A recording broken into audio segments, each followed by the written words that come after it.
is a show that focuses on the person behind the Brony. I'm your host, Osaka Jack.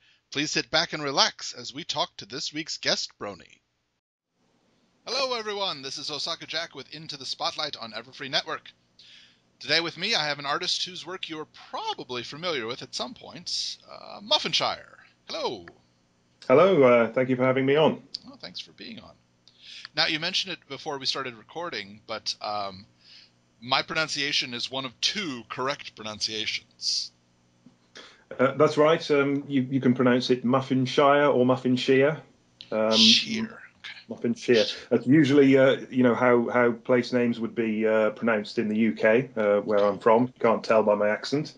Lancashire. You're not from Alabama? Oh, man. No.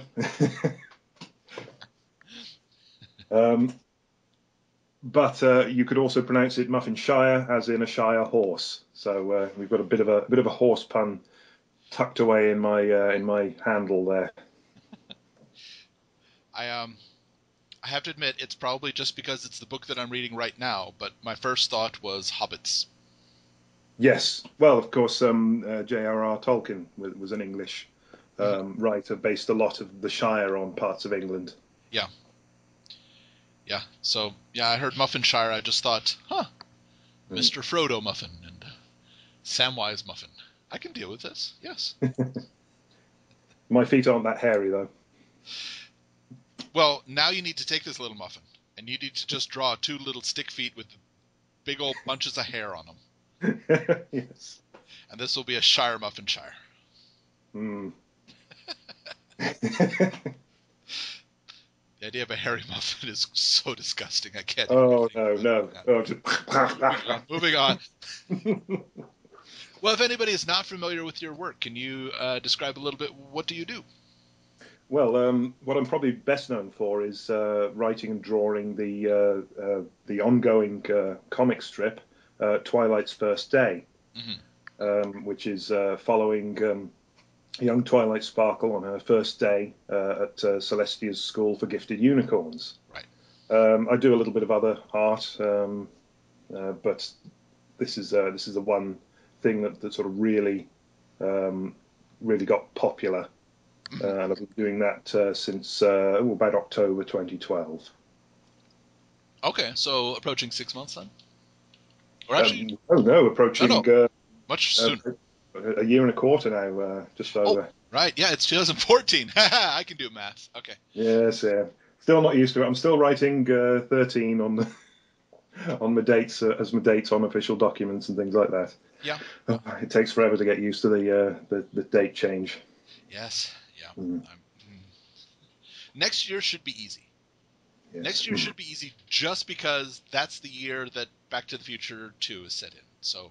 Oh, of course, yeah. So we've got what less than 11 months now. Well, just over 11 months to invent hoverboards and holographic signs and flying cars. Technically, it was November. Oh, I can't remember exact day. 23rd. So. So we got a little bit longer to get those things down. We got about 22 months. But though somebody brought it up on Twitter, and I think it's an excellent point. They said, "Have you seen how poorly people do with two-dimensional driving? Do you really want them to have the third dimension?" Yeah, I think if we're ever going to have flying cars, it's going to have to be computers in control and not us. Yeah, probably. And Amazon is doing the way with the drone shipping. Woohoo! Oh, yes. Soon it'll just be drone transport. I need transport from my house here to this location. Beep. If only. That's actually... No, couldn't be done. No. Not with today's technology. So yes, Twilight's First Day is definitely one of the more prevalent things that people notice. Yes. It seems to be looks like averaging about once a month, right? Thereabouts, yeah. I had a break recently from it for about just under 3 months. Break from it while I was working on another project. We'll probably get onto that a bit later, although it's not strictly pony related. Wow. Doesn't have to be. Up until then, I've been putting them out about every 3 weeks. Okay, all right. I'm curious, how much of the story do you have? I mean, do you have a specific ending in mind, or? Oh yes, yeah. Okay. Really, when I started it, I wasn't sure sort of what I wanted to do. I knew I wanted to do some comics, Right.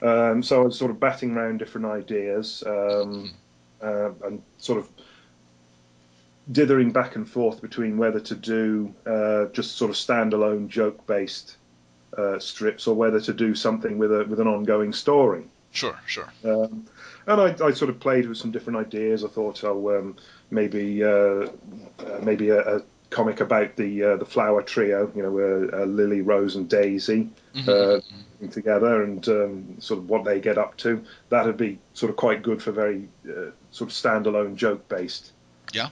Yeah, I can see that. I briefly considered doing something about Mayor Mare. Okay. At the time, I was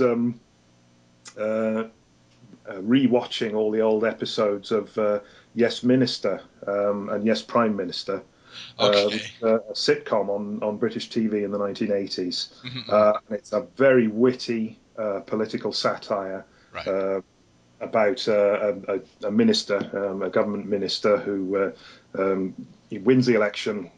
Fantastic, he gets to be an MP, and it's basically about his attempts to try and make changes that he wants, but he's not terribly good at his job, and he's constantly stymied by his secretary. Uh, Okay. who always tries to keep things the way they are. Sure, sure. Very, very witty show, and I thought, could we do something like that with Mayor Mare? And while I could see the I have to potential, applaud you doing that, your idea, Mare rather than Celestia. I tend to not enjoy the comics where it tries to portray her as incompetent. No, she knows what she's doing. She's been around quite a while. Yeah. But I sort of saw the potential there, but then I realized I don't really know politics well enough to make a lot of jokes about it. And Sure. to be honest, once you start getting into politics, you're going to be rubbing some people up the wrong way. Very true. Very true.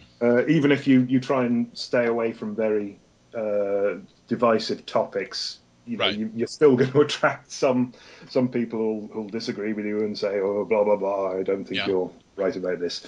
So that sort of fell by the wayside. And honestly, if that's the exact tone and words that they used, then there wouldn't be any problem. But we know that's not the tone and words they would use. It gets a bit more incendiary than that. But, Yes.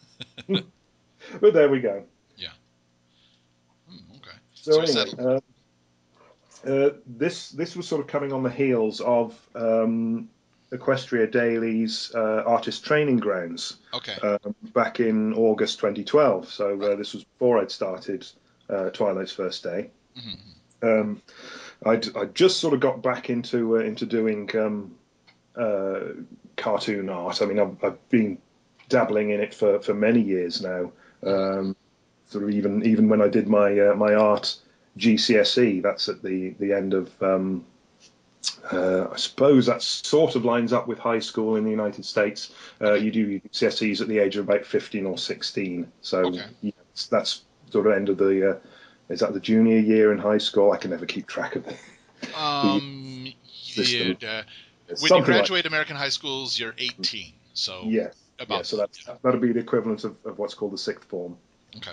Over here. Anyway, so I did art at GCSE, and I think you have to submit about it's somewhere in the region of 10 original pieces, and 3 of the pieces that I did were cartoon art. So I did a sort of a comic book as one of them. I did a big sort of poster-sized painting of a giant sort of Gundam-style robot as another.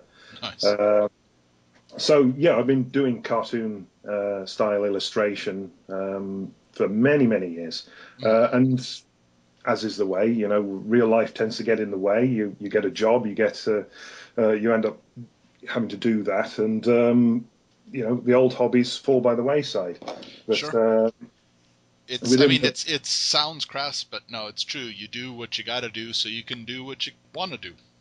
Exactly. So when I started getting interested in My Little Pony, I again started to get back into cartoon art and into this drawing. And I just sort of dabbled with a few pieces, a bit of traditional stuff, just pen and paper and coloured pencil. Sure. And then I thought, well, I'm familiar with using computers. I know Photoshop pretty well. So I borrowed a graphics tablet off someone just to try it out. Drew a couple of sort of test pieces with it, and I thought, yeah, this is quite good. I'll buy myself, a proper graphics tablet, a really big sort of professional one. So yeah, went onto eBay, got myself a second-hand graphics tablet, and just started dabbling a bit more in pony art, pony illustration. Oh, nice. And a few weeks later, Equestria Daily started their artist training grounds. Right. So that's where they do. You're given a prompt at the start of each day, and you have 24 hours to draw and submit a piece of pony-related art based on the prompt they give you. Right. And I thought, oh, that's great. Okay, I'll dip in and out. I'll just do a few days when I feel like it, and I think when I have a good idea for the prompt. Started on day 1 and did every single day right through to day 30. Ended up with 32 pieces. I did a couple of days. I did 2 rather than 1. Wow. So yeah, it became something of a bit of a fascination. Sure. And it was quite fun to go through and to try different things, to do different styles, to try and look for where my shortcomings were and work to correct that. Right, right. So yeah, had a lot of fun with that. And over the course of the artist training ground, over the month of August, there were a couple of pieces I did that gained a really big response in comparison to the other ones. And one of those I think was on day 10. Okay. Which was, I think the prompt was draw a pony making a decision. Okay. And the picture that I drew was... the pinky one. No. Oh. I think that was draw a pony facing conflict. That was an earlier one. No, the one I'm referring to was, this was a picture of young Twilight, filly Twilight, being taken to the public library with her parents. And she's got this stack of books with her. And she's at the checkout desk, and the caption under it is, "You mean I can only take out 5 books at once," or something like that. So poor little Twilight's, picked out, a big stack of a dozen or more books. She can only take 5, and that one gained quite a response, a lot more comments, and a lot more favourites compared to what I've been doing before. I think, by this point, some of the pieces I were doing were not only turning up on Equestria Daily's artist training ground gallery, but also turning up on their Draw Friend galleries too. I think people were submitting them. So it wasn't me posting them in. Other people had obviously seen them and submitted them on my behalf. Oh, nice. Anyway, so that was sort of the first one that got a big response, and then a few days later, I decided to do a comic, a very short comic page for that day's prompt. The prompt, I think, was draw a curious pony. It was something like that. Let me just call up my gallery here. An inquisitive pony? Inquisitive pony, that was it, yeah. And that was, I just did a little sort of 8 or 9 panel comic of filly Twilight again, finding Celestia in her quarters sort of late at night, sad about Luna still being stuck on the moon at that point, trapped. I see. Though I would mention even at this point, Twilight is trying on the footwear. Oh, yes. Yes, I had all sorts of ideas for what I would have Twilight doing and looking at in the room. Meeting the part of the inquisitive pony part of the prompt. But, in fact, I think this one was even on a work day. So I had literally, 4 or 5 hours in the evening to do this comic. I thought I've really got to rush this through. Didn't have time to colour it. Just did some basic grayscale toning on it, Right. just to set the mood. And that was all I could manage in that sort of shorter a span of time. Well, honestly, for me, I think the non-color aspect of it, you're correct. It does match the mood, but also it brings to mind the old-time newspaper comics that I used to read. Mm. Which, Yes. granted, in my newspaper now there are only 3 panels because they want to crush them down. But still, the feel is there. Mm. So yes, again, that got quite a big response, and this sort of got me to thinking. At least when I came to think about starting a comic, that would be an interesting area to explore, to look at the relationship between Twilight Sparkle and Princess Celestia, to see how it developed. Sure. In those early days. Right. The Twilight we see on the show now pretty much sort of idolized Celestia. Yeah. But I thought it would be interesting to see that relationship develop. Okay. And there was a lot of potential for story there. Yes. All sorts of interesting things I could do with the comic, based on that premise. Absolutely. So I ended up drawing that first part of it, where young Twilight wakes her parents in the wee small hours of the morning, excited about going to school. Yeah. And I thought, oh well, I'll just see how people like it. And it just exploded. Absolutely, I don't quite know. I could not possibly have predicted the response to that. Up until then, I probably had a couple of hundred followers on DeviantArt, and I thought, wow, I'm doing really well here. And then Twilight's First Day Part 1 came out, and it just went absolutely crazy. It was reblogged by the Ask the Crusaders Tumblr.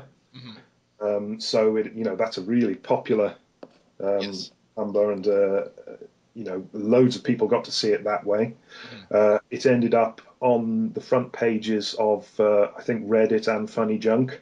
Okay. And I mean the front pages, not just the front page of the pony sections, the actual front page of the website as a whole. Nice.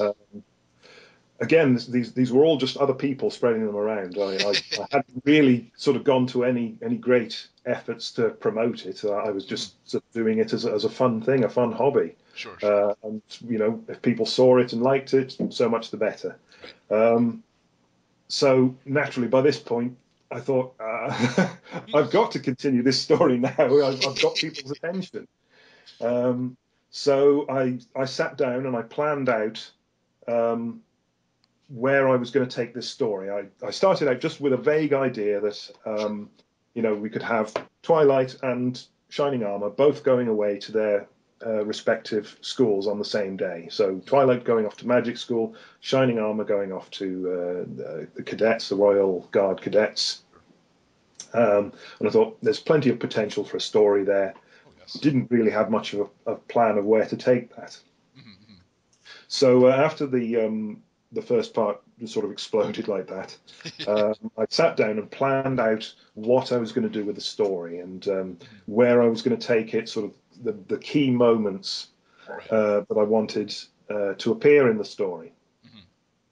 So I've now got pages and pages of notes, which are now continuing to grow as I add to the story. So I've got a rough idea of, well, in fact, a fairly clear idea, I should say, of where the overall story is going, of sort of the major story points that I want to hit.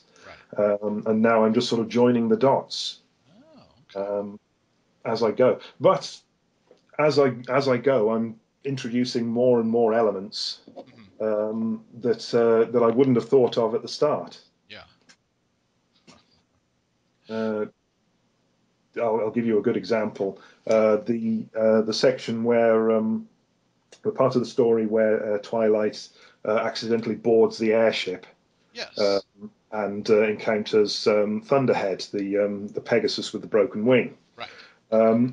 Now, originally, I wanted her to meet sort of a beat-up veteran, so that later on she would remember that and come to realise that her brother's gone into what's quite a dangerous profession, that he's potentially at risk of injury or worse. Sure. So I just wanted her to meet this guy and be a little bit scared by him, and that would sort of sow the seed for her later conflict. Right. But as I sort of plotted out the strips where he appears, I thought I want to see a bit more of this guy. I think he's probably got a bit of an interesting backstory. So that whole section with the story of him protecting Princess Celestia from a griffin attack. Right. That we that should wasn't mention real fast. It was a rogue griffin. That's a specifically rogue stated. griffin, I say, yes. We're not saying there's ever been war between the griffins and the ponies. Just it was a rogue griffin. Yes, there is a whole story behind all this. I'm not going to give too much away, but in the most recent part, we meet. There's a Griffin staff member at the school, and her story crosses over with Thunderhead's at some point. So I won't say much more. I want to guess, but I'm not going to because I hate spoilers, and that would just betray everything that I know about it. But ooh, yay! So yeah, so by planning ahead like this, I'm able to drop in things that I know are not going to be developed for another 10 or 20 or even 30 parts down the line. Right. But these threads are laid in, and hopefully, if I'm able to carry on working on it, I hope to tie them up and make a sort of cohesive story out of it all. So, do you have an estimate over how many panels or how many comics it'll be? At a rough guess at the moment, I'd say it's probably going to run to somewhere in the region of 60 parts. 60, okay. All right. Yeah, quite a lot. So we're about a third of the way in, or approaching a third. At a guess, yeah. Okay. It may end up being stretched out even further as new ideas occur and as I want to explore new avenues of the story and so on. Oh, okay.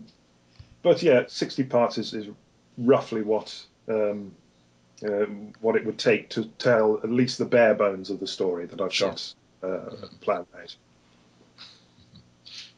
It is so much nicer reading a comic that has an ending planned than someone who's just making it up as they go along. And all props to people who make comics, but yeah, we can tell. People who pay attention can tell when there's no ending in mind. But it's nice that there is a point that you're meandering towards. That's good. That's good. Yes. Yeah. Have there been any responses to the comic that have just surprised you? Well, beyond the just massive amount of people. Just the general response to it, as I say, is really sort of came out of left field and really surprised me. I can't think of any particular response specifically to the comic. Okay. But I think what it has done is opened up other avenues, other opportunities. Sure.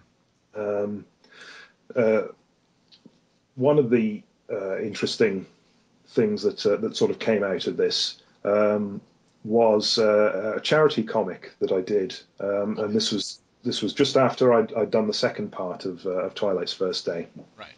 And I was contacted by someone on DeviantArt who was interested who was actually doing a fundraiser for a friend of his who suffers from something called Erland syndrome. Okay. It's a visual perceptual disorder. It's somewhat related to dyslexia.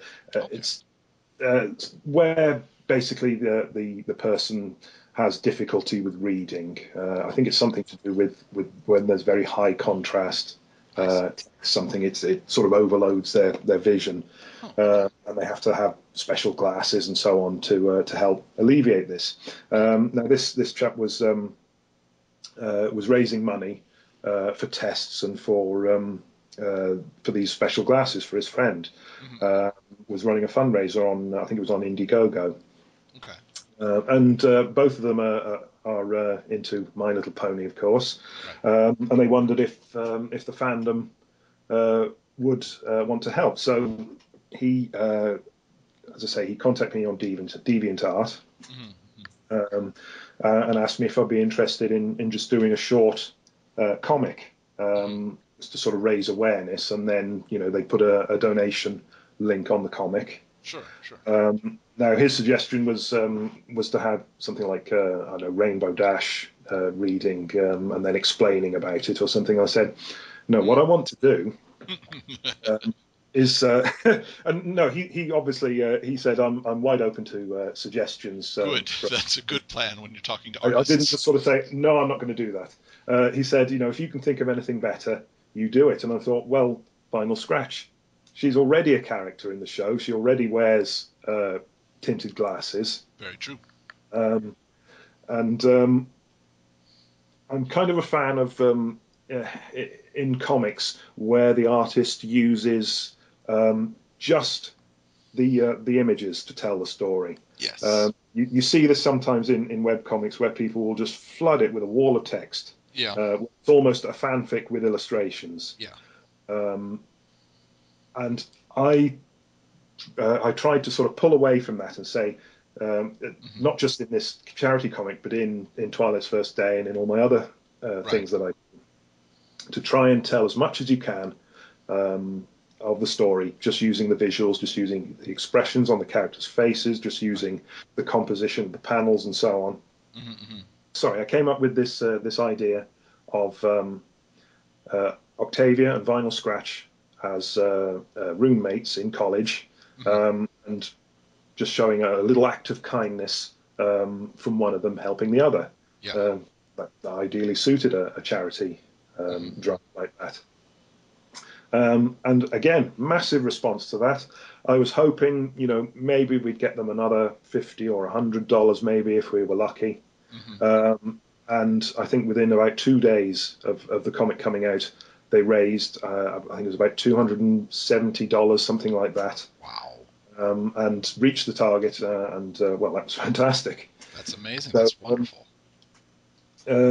So I've carried on with doing things largely for charity. Occasionally I will get people who'll approach me and say, "Do you do commissions?" And so on. Generally I'll say, "Okay, but the money goes to charity, not to me." Right. So just in the months following, this would have been back in November 2012. I was doing the Movember thing, where you're sponsored to grow a moustache. Yes. And I thought, ideal. I can tie that in. I can offer charity commissions. I'll say you donate, $10, $15, $20 or whatever to Movember, and I'll do a commission for you. So I did a few of those.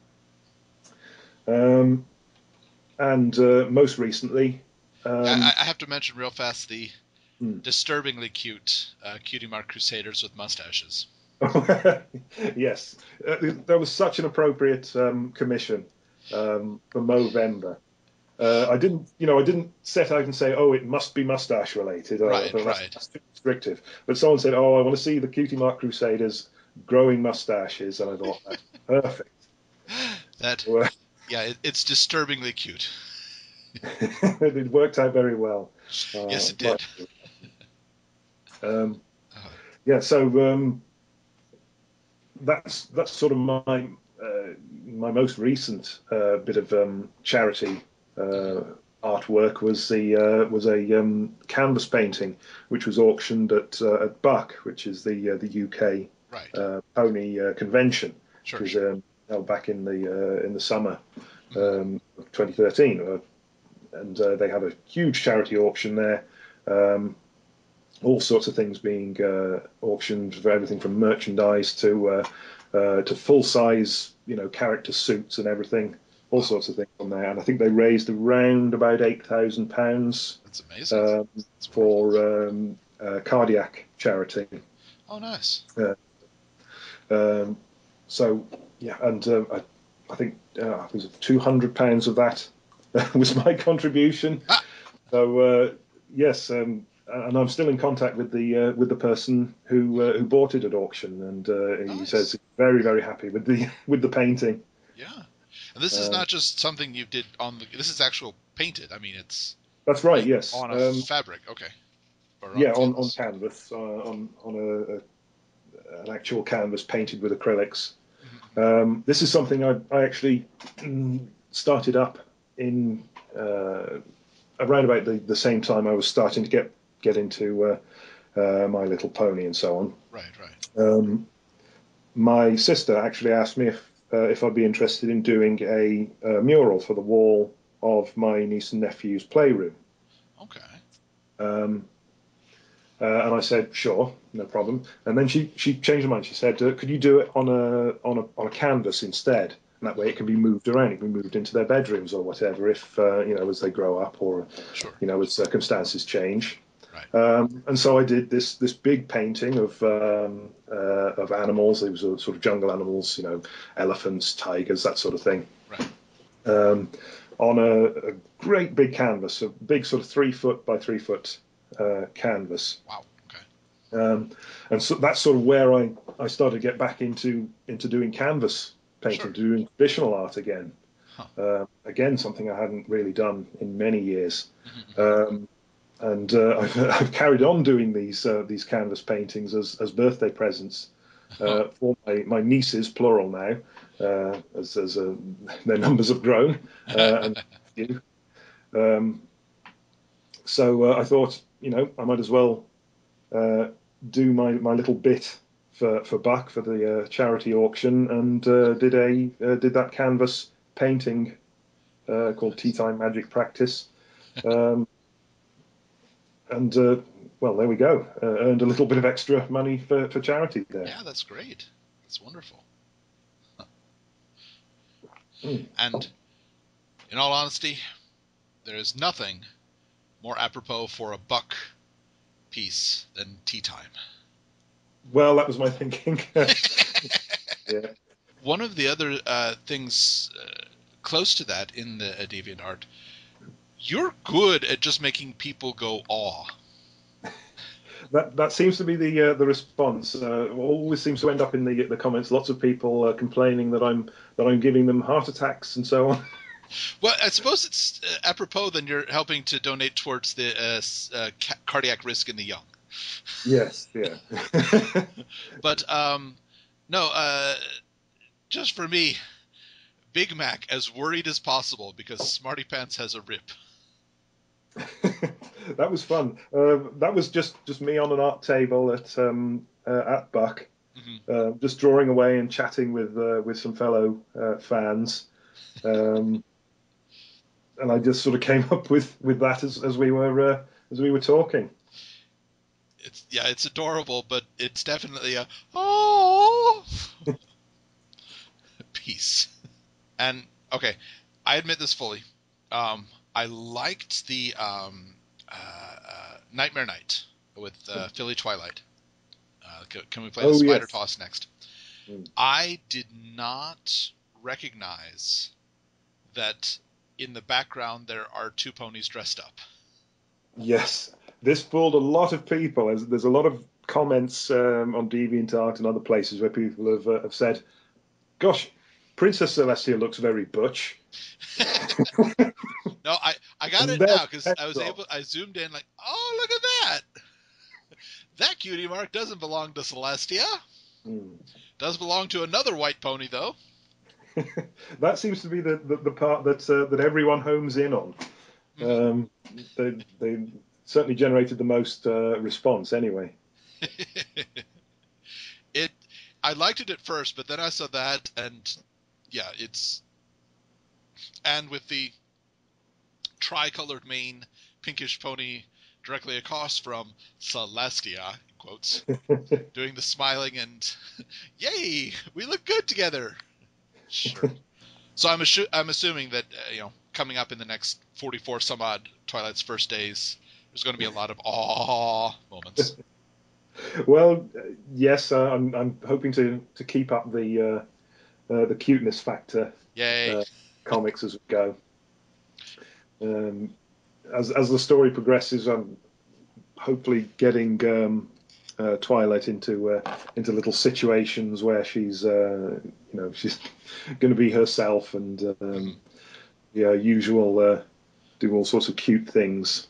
Of course, yes. And of course, some of the things that I've got going on, I'm drawing inspiration from real life with these things, with things that really happened either to me in school or to people I know, to my brother or sister, and of course now my niece and nephew, my eldest niece and nephew are in school, so I get the stories of what they get up to as well. So there's a rich seam of inspiration there.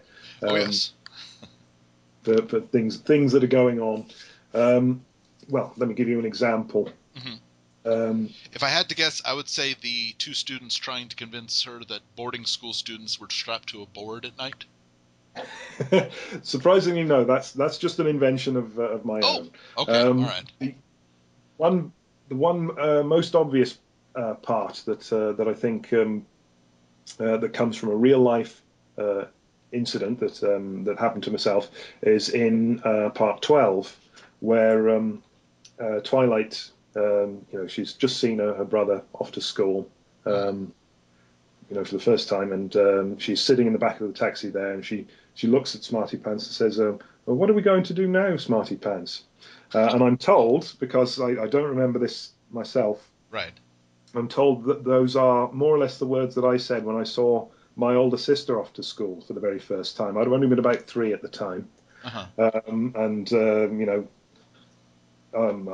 mum and I and my older sister all been taken off to school for the first time. I'd seen her off, and then we're going to leave, and I turn to my mum and say, "What am I going to do now?"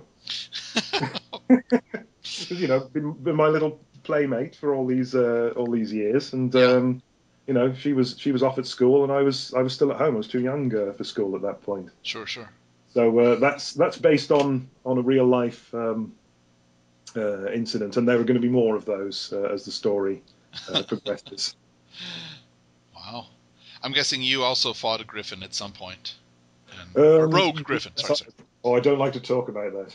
Oh, yeah, that's right. Yeah, sorry. England doesn't like to talk about your griffin problem. I'm sorry. Yeah, it's a bit of a hot button issue. Yeah. Just, I don't care if you guys have a griffin problem. Just keep the hippogriffs away. I mean, that's taking it too far, guys. Go on another level. Okay, I'm sorry.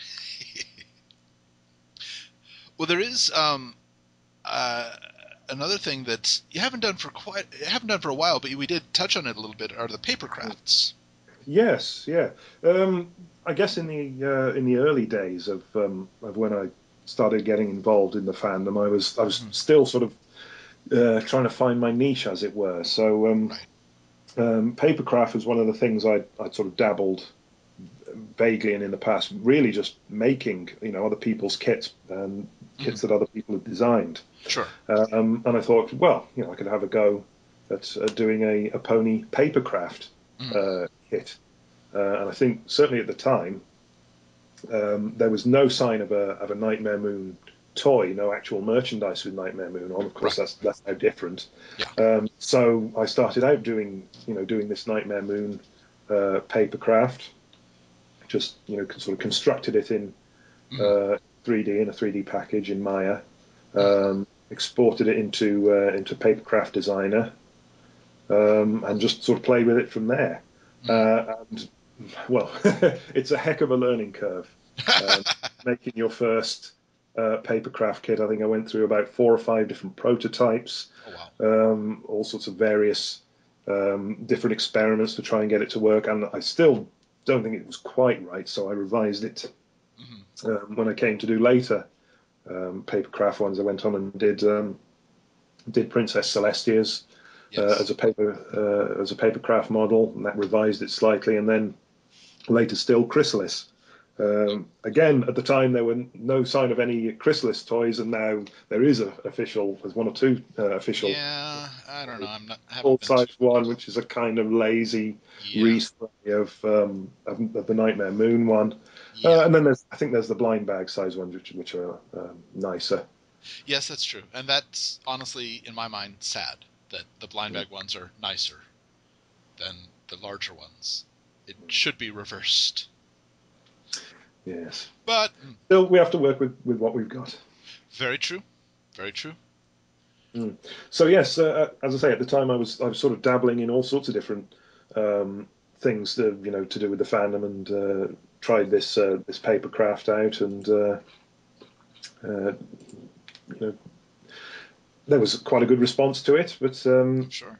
I find myself sort of falling more into the drawing side. Oh, absolutely. I'm just curious, with the papercraft, if somebody had never made a papercraft thing before, would it be possible to do this? I think so, yes. Okay. I've seen there are other papercraft kits out there now, and they're way in advance of what I managed to come up with.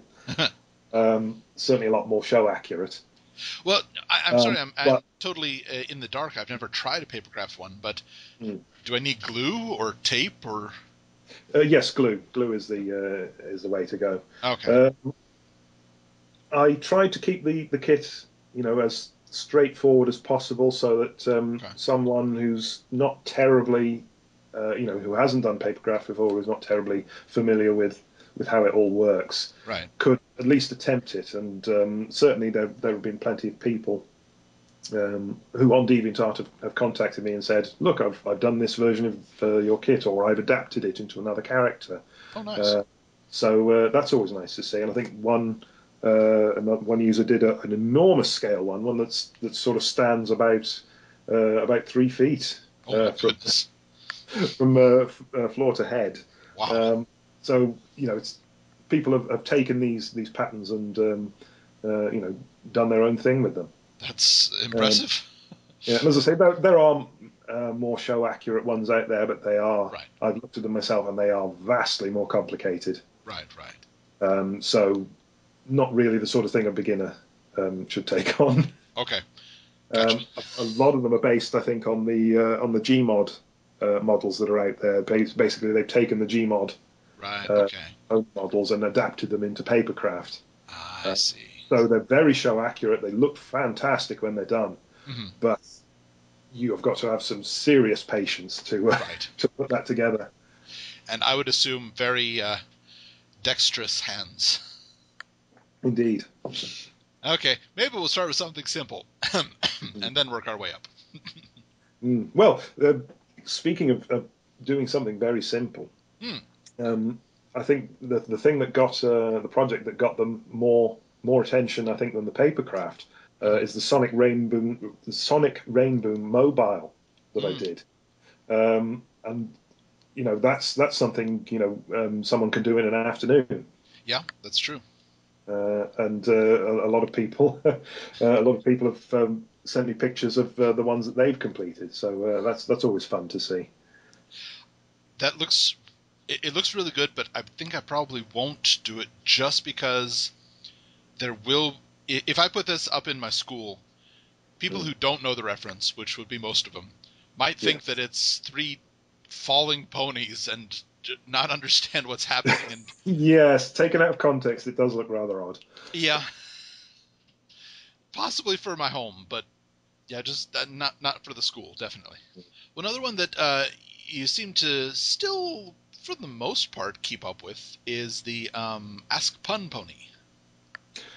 Yes, I haven't done any contribution to that in a while, just simply because Twilight's First Day has taken off so much. Sure. But again, this was someone who approached me. It's actually the chap who runs the Ask Pun project. Asked me if I wanted to be on the artist roster for that Tumblr. Right. I said, "Yep, no problem." It's very relaxed. It's very informal. You're not sort of obliged to produce work for it. Right. When you're on the artist roster, you're just given access to a list of scripts for the comic, which is submitted by other people. Sure. And you just put your name next to a script that you want to do, and as long as you produce it within a reasonable time, they're quite happy to let people work at their own pace. It's very low pressure. Right. So I may go back to that. I know I haven't done it in quite a few months, probably more than a year now. Thinking, but yes, that was a fun little aside. Well, one that you did for them is the book one. Yes, no, that was the I think that was the first one I actually did. Okay. It came out later because of there's quite a long lead time. Sure. I'm just trying to remember that. No, I think this was actually the second one I did for them. Okay. All right.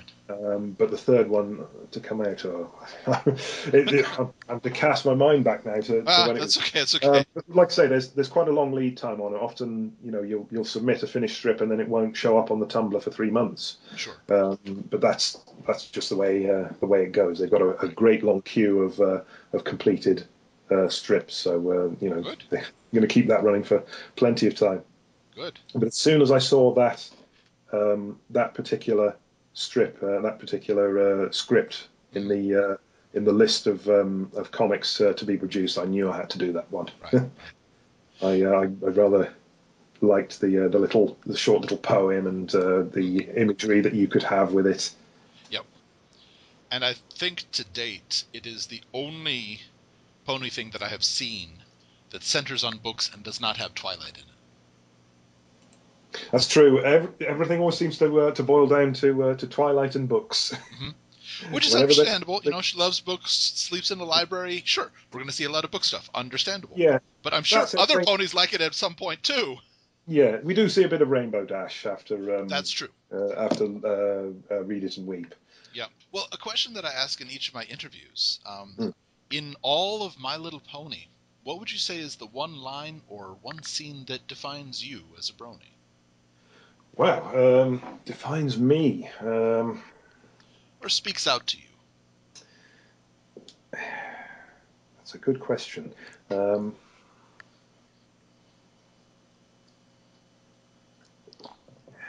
date, out of 65 interviews, only one has not been stumped by the question, and to be honest, they were preparing the answer a few weeks ahead of time. So. Right.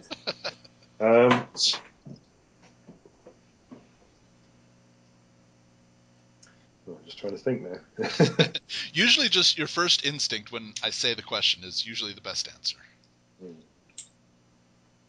I think the scene that I like the most, and that I think speaks to me the most, and certainly says the most about what I like about the show, is the scene with Rarity in Sisterhood Social.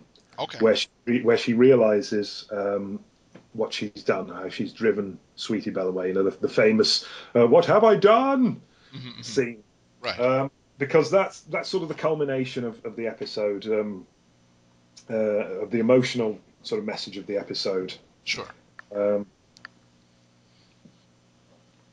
I always find sort of among my list of favorite episodes are the ones that have a very strong emotional story to them, sure, about the interplay between characters. So we see that a lot in Green Isn't Your Colour, where we've got Rarity and Fluttershy,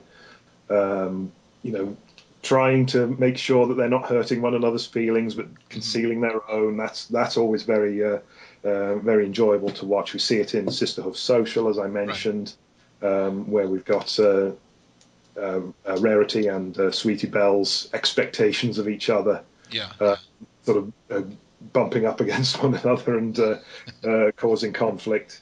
And anyone who has siblings knows how common that is. I've already mentioned my older sister, and I've got a younger brother as well. So, that sort of thing in the show, when it comes up in the show, I think sort of speaks to me. I'm not sure if you have seen the more recent one with the apple. Pinky Apple Pie. Yes. Yes. Yes. I loved I would say closely tied for my favourite episode of season 4, alongside the Cutie Mark Crusaders. Yes, Flight to the Finish. Flight to the Finish. That's it. Again, because of the interplay between the characters. Yeah, very true. Mm. I think Flight to the Finish, one of the stronger points in that is it's showing that these characters are growing and developing. And yes. it frustrates the quote-unquote villains. We've already called them blank flank. What else can we do? Yeah, it's always nice to see when the writers are able to show this sort of character development. It doesn't happen all the time, but when it does, it's usually gold. Yes. Or one of my favorites is the non-character developed into a character, Harry the Bear. Oh yes. I absolutely love the fact that something that they made up to distract Pinkie Pie. We're gonna watch for Harry. He's a bear. It's not so much a house as a whole, but it's a house to him, and he's at the beach. Collecting seashells or playing beach volleyball. Playing seashells. Collecting volleyballs. Yes. And then we see Harry. Yes. That's such an unusual and strange little thing for the show to do. But that's one of the things I love about it is that they'll take, silly little ideas that pop up in earlier episodes and then just develop them. I mean, number one example, Derpy Hooves. Yes. They took an animation error from episode 1 and turned her into a character. Yeah. with a certain amount of input from the fandom, of course. Of course, yeah. But for the most part, it's just, roll with it. Let's go. I know that I still want to call him Snowflake, but I suppose the official name is Bulk Biceps now. Bulk Biceps. Wasn't he called Snowflake in one of the chapter books? I believe so. Yeah, so we've sort of got this naming. I have heard the theory that, well, I won't mention it right now, but but I know that the person who wrote the original episode that he appeared in, the Hurricane Fluttershy, it was not written as a character. No. They just put it as, I think it was Ponywalla. So, just like all of them. Yeah! Yeah, that's the sort of thing that the storyboarders put in. Yeah, storyboarders just say, you know what, we're going to make this one character who, it's their thing to say, yeah. We'll do it in a Ren and Stimpy John K. style. Boom. Yeah. So from what was a crowd cheer, we now have a character. Exactly. Well, today we have been speaking with Muffinshire, or Muffinshire, or Cupcake Hobbit Hole. Oh, please don't call me that. Okay, I won't. Thank you so much for coming by and speaking with us today. Thank you for having me. Everybody be sure to check him out on DeviantArt, newly acquired Twitter, and the Ask Pun Tumblr that he's part of. Any other social media that you're on? Not really, no. I tend to stick to DeviantArt and more recently Twitter. It's really, it's the other fans that spread it around. So to them, I just have to say thank you to people for noticing my work and for spreading it around. I don't think Twilight's first day would have taken off as a series the way it has if it hadn't been for other people passing it around. Well, we're very glad it has. And I can imagine several years down the line, Twilight's second day, perhaps? Well, that's the funny thing. The story, the one thing I regret about it is the title. Okay. Because the story, as I've got it planned out, will take place over several weeks of her first few days of school. Okay. So what I may have to do is conclude the first day and then relaunch the strip, as it were, as Twilight's first term, Twilight's first semester. I have to come up with a better title than that, but essentially just continue it with a more appropriate Empty title. nest syndrome. But yes, thank you so much for coming by. Thank you. Everybody, this has been Osaka Jack with Into the Spotlight on Everfree Network. We'll catch you next time.